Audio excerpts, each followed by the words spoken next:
The Umbrella Academy is filled with a multitude of wild and wacky characters, but when it comes to the wildest and the wackiest of them all, Klaus certainly takes the cake. Also known as Number 4, Klaus Hargreeves has a pretty unique superpower. He can summon the dead. In today's video, we'll dive deep into the mind of the deceased summoner and delve into the secrets of his mysterious and powerful anatomy. We'll explore the most unique aspects of his physiology, the one that allows him to communicate with dead people and bring them back to life, albeit briefly. And yeah, we're in for one hell of a ride because this guy's got one of the wackiest anatomies even compared to those of his siblings. This rebel is known mainly for his ghostly friends and his ever-evolving powers, but there's so much more to him than just that. So come on in and let's step into the mysterious mind of Klaus Hargreeves. Before we get into our explanation though, we have a very small request. If you like our content, please support us by subscribing to our channel. It's a small click for you, but for us, it means a lot. Thank you. Let's begin.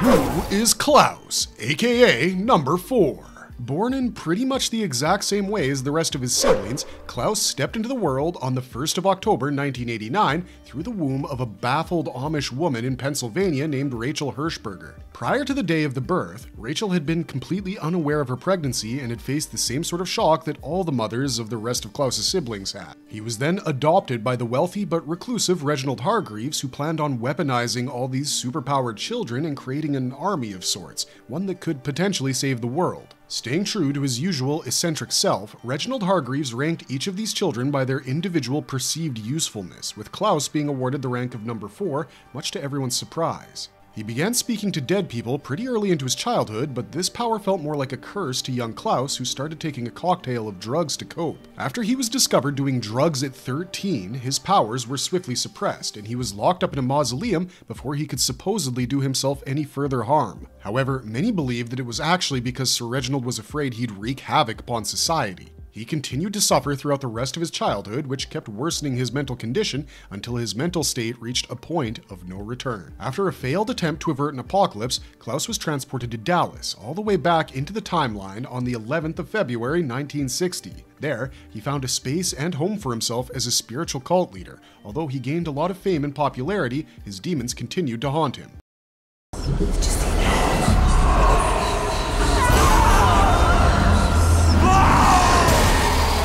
What physiological mechanisms might allow Klaus to communicate with the dead?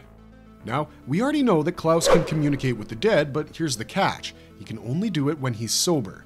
And what's even worse is that Klaus is literally deathly afraid of ghosts and spirits, which is why he's almost never sober in an attempt to avoid them at all costs. The only dead person Klaus seems comfortable talking to is his brother Ben, and that's probably because he loved him to pieces back when he was alive. Ultimately, when he ends up communicating with Sir Reginald in the afterlife, Klaus discovers that he's barely scratched the surface of his potential and that there is so much more to his powers than just talking to dead people.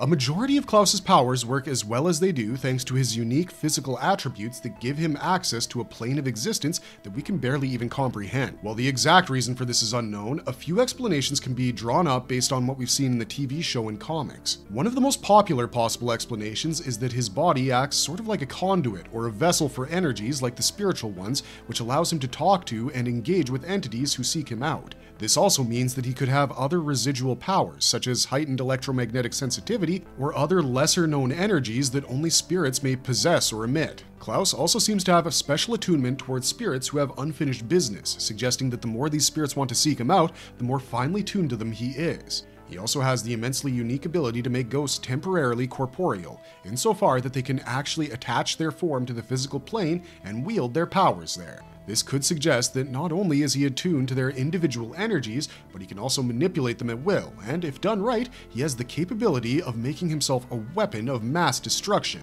If we consider the comics, we see Klaus has a bunch of abilities like telekinesis and the unique but powerful ability to broadcast his consciousness through the airwaves around him. His telekinesis allows him to interact with objects and beings through the power of a single thought while broadcasting his consciousness, which allows him to send or receive spiritual signals across long distances. These powers are further proof of his physiological ability to manipulate intangible elements that cannot be detected by the rest of humanity, much less science, making Klaus a truly powerful hero in his own right, whether he likes it or not. Hey, you? Stay strong. I believe in you, okay? You, not so much. What are the potential long-term effects of trauma and abuse on Klaus's physical health? Klaus's traumatic childhood experiences and the abuse he faced at the mausoleum made him a highly unstable, drug-addled individual, but can you really blame him for that? His constant drug abuse caused a rapid decline in his physical and mental health in ways that a regular human being can't even begin to comprehend. Although it's understandable that he's using drugs and alcohol to cope with the pain of having his worst fears becoming his most incredible superpowers, it's difficult not to condemn his coping mechanisms. His continuous dependence on drugs is likely to have caused him a multitude of physical ailments, ones that he seemingly doesn't care about enough to stop. His constant exposure to the terrifying sights and sounds of the dead basically forced his brain into a mental overdrive, causing him to lose a great deal of his sanity. This also caused chronic stress, which significantly weakened his physical capabilities and kept his body unhealthy and weak. Over time, the combination of these issues could lead to immense physical deterioration to the point where it may even start affecting his powers. And it's not just his superpowers that cause him stress, it's also his unresolved childhood trauma. The harsh training that Sir Reginald put him through really did a number on his mind and body. This probably pushed him even deeper down his own mental, drugged-up rabbit hole, which ultimately worsened his psychological and physical health even more. He has the personality of a cynic, which he hides with loads of self-deprecating humor, but all of that is just his way of masking the unresolved trauma and deep-rooted pain and internal conflicts. And because the mind is housed within the body, his terrible mental state probably isn't doing his physical health any favors, and especially for him, a weakened physical state could be the most dangerous thing in the world. Especially when you consider how that means he could lose control over his powers, possibly allowing external entities or spirits to control him, or even perhaps use him as a vessel to fulfill their own evil fantasies. But much to everyone's relief, he doesn't seem to have reached that point yet. Even after all he's been through, Klaus's unending loyalty to his siblings is evidence of just how resilient he is. But this doesn't negate the fact that if his mental issues are left unchecked, they could cause deep-seated physical ailments in the future, ones that could potentially prove fatal or, even worse, cause the mass destruction of the world as we know it.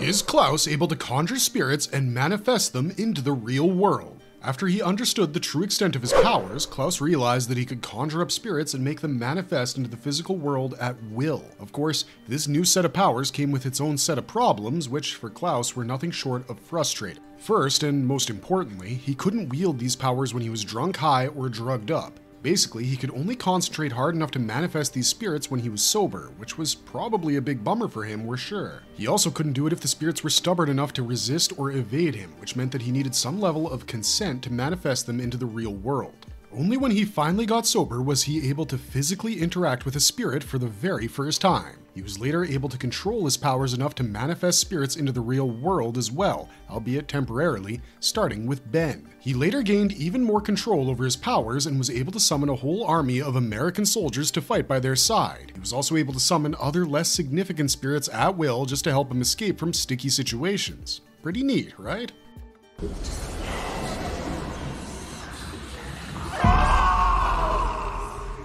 Was Klaus able to manipulate and destroy spirits? Klaus was successfully able to communicate with spirits at any given instance and without much effort. He was also able to manipulate them to do his bidding, and if they ever disobeyed him, he could and would destroy them within seconds. The fact that he hated and feared the dead just acted as more motivation for his destructive tendencies. When he summoned spirits from the afterlife, it was usually because he wanted something from them. He would communicate with them and either get the job done or destroy them for their insolence or disagreement to do as he bid. I can't go back, I can't go back! No! Wait!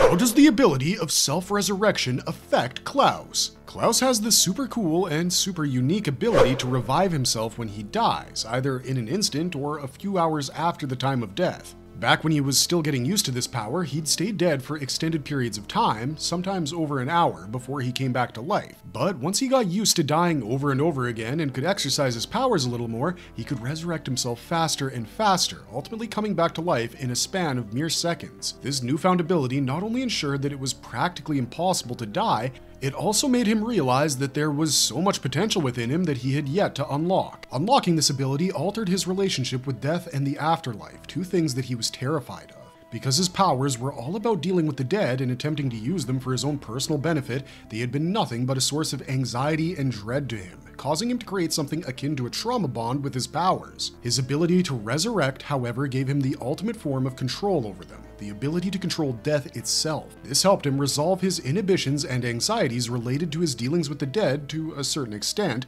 and helped him gain some sort of twisted autonomy over his powers, allowing him the strength to focus on that which once terrified him. During his stints in the afterlife, he began to see a mysterious young girl, a girl who many fans see as some sort of divine or omnipotent entity. The girl guided him in a way that no one else could, which made their meeting sacred and symbolic to him.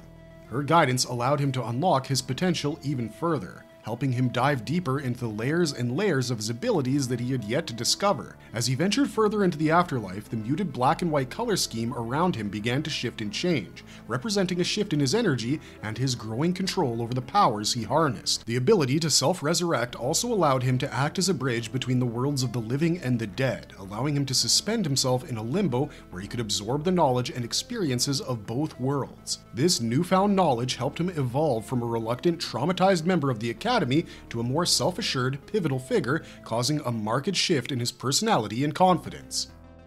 Does Klaus have a regenerative healing factor? Death isn't something that comes naturally to Klaus, especially considering the somewhat strange and downright terrifying situations he seems to find himself in.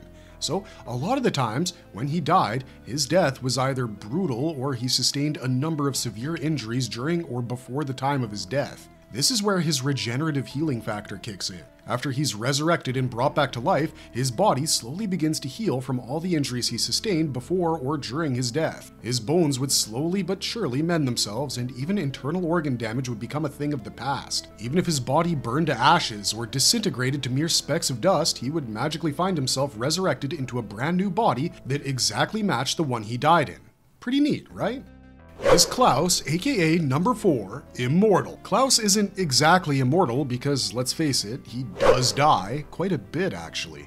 Maybe he could be classified as immortal in the sense that although he does die, he never actually stays dead. This ability to self-resurrect effectively makes him immune to death, hence making him immortal in a way.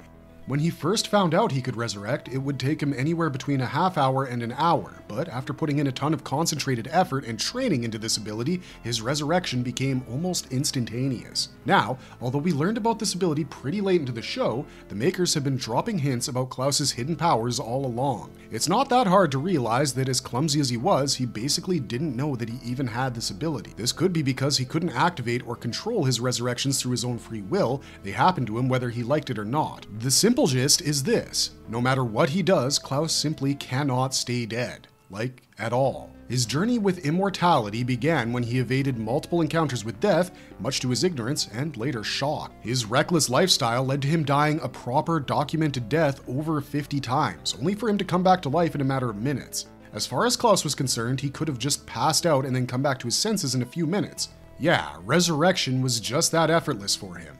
To everyone around him, Klaus probably had a number of close calls thanks to his alcohol and drug abuse, and it was only later that they realized that Klaus had, in fact, actually died each time, only to come back to life as if it was the easiest thing in the world. While he was in the limbo between life and death before he was resurrected, he made his way through the void of the afterlife, which to him was nothing more than a dazed hallucination. Pretty crazy, right? Who could have imagined that Klaus was some sort of immortal messiah? Although he's never encountered any to date, Sir Reginald hinted that there were certain limitations to his immortality, and in fact, labeled him as having near immortality instead, although no one ever found out what those limitations were or how they actually worked. This does imply that there may be injuries and circumstances that could be so severe that even Klaus wouldn't be able to recover from them.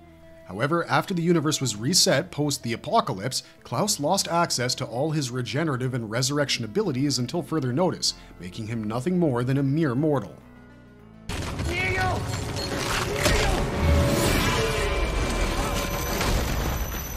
What other abilities does Klaus possess? Like all of his siblings in the Academy, Klaus is skilled at physical and superpowered combat, although his physical combative abilities tend to fall short of those of his siblings. This could be because of his weak physique, or simply because, ironically enough, he gets a little panicky and disgusted at the thought of death or dying. He is also an exceptionally skilled lockpicker and is so good, in fact, that he can pick apart a lock with nothing more than his teeth. After all, he's a man with strange interests and capabilities. Number 4, aka Klaus. The major differences between the comics and the Netflix series. Although the show has stayed pretty much true to its original counterpart, there are some marked differences between how Klaus is depicted in the comics and the Netflix series. To begin with, his superpowers are vastly different. In the show, we only know that he possesses the ability to act as a medium or a bridge between the worlds of the living and the dead, the power to invoke spirits and otherworldly beings at will, and near immortality. In the comics, his powers span an even more comprehensive range, covering aspects like telekinesis and even telepathy. Whether the Netflix counterpart adopts these powers throughout the remaining seasons remains to be seen. When it comes to his appearance, the Netflix version of Klaus has darkish brown hair that he grows out over the course of the seasons, which is beautifully complemented by his striking green eyes. In the comics, he has skin that looks so pale it's almost ghostly. His hair is also a lighter brown than the live-action version, and he has blue eyes that are constantly covered by his signature sunglasses and are accented by a prominent hooked nose. Marvelous verdict! And with that, we've reached the end of our video on number 4. If you sat through all of it, you must have realized by now how much of an extraordinary character Klaus is and just how ever-shifting and evolving his powers are. His unique abilities and complex anatomy cement his status as one of the most powerful individuals in the Academy with so much more untapped potential. We've made our way through his physique and discussed his latent powers and strange but valuable abilities. Beneath this seemingly frail exterior lies an incredibly powerful individual who's so bogged down by his capabilities that even the thought of them causes him an immense mental breakdown. Nevertheless, breaking down the nuance of his anatomy and powers has given us a better understanding of who he is as a person and what more we can expect from him in the coming seasons. If you enjoyed this anatomical deep dive, stay tuned for more such videos about your favorite characters from the Umbrella Academy. This is Wheezy249 signing off, but you can always find me on Twitch, and if you liked our content, don't forget to leave a like and subscribe to us if you haven't already. Thanks for watching, stay safe out there, and have a marvelous day.